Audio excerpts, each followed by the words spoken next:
On this day that there was supposed to be a ceasefire, that Israel was 8 days into the war, there had only been an aerial campaign, and Israel was convinced there was going to be a ceasefire. The Hamas had assured the Egyptians, the Americans, and the Israelis through the Turks and the Qataris that yes, they were going to accept this ceasefire.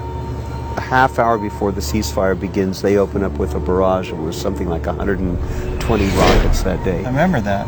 That was really sleight of hand to take our attention off of what they were going to do that afternoon. That afternoon, they were going to launch their first terrorist tunnel attack.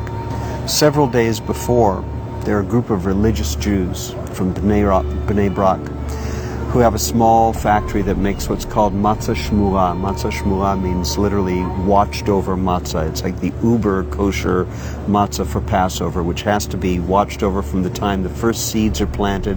They have to be planted according to all the biblical strictures.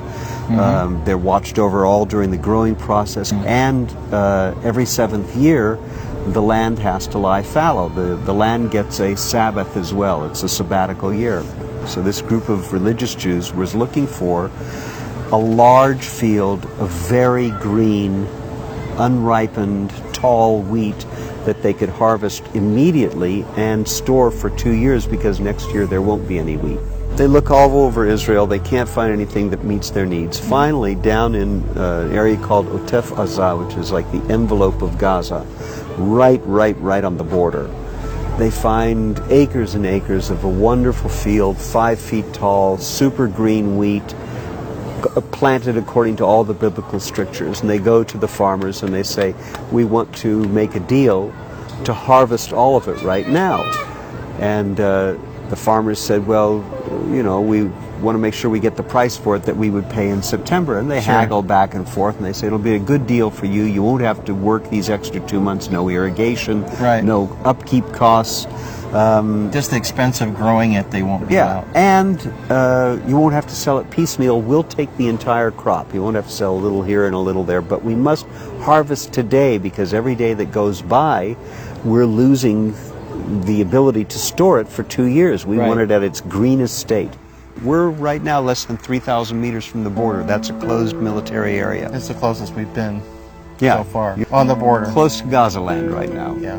As you can see, this field's been harvested and plowed under already. 2 days after they harvest the field, 13 Hamas terrorists pop up from a tunnel right in the middle of the field. In the middle of the field. And if you take a look over here, you'll see, not revealing any military secrets, everybody knows it, there's eyes in the sky, there's an observation balloon. Right, it's like a, I wasn't sure what that was at first. There are cameras all along this area, and there's a unit of female soldiers, all female, all girls, who watch monitors 24 hours a day, because boys don't have the same powers of concentration. No, they don't. When they popped up, as they come up out of the tunnel, they do a ninja somersault and then look around going, where the heck's the wheat field? This was supposed to be our camouflage. Yeah, it's amazing. Instead of being invisible, they're now visible to everything. They're totally exposed. A 19-year-old girl sees them. She immediately sounds the alarm. There's an aerial asset that engages them, hits them with a missile. We have a special ready response team that engaged them within 90 seconds. Half the terrorists were killed, the other half the terrorists were driven back down into the tunnel.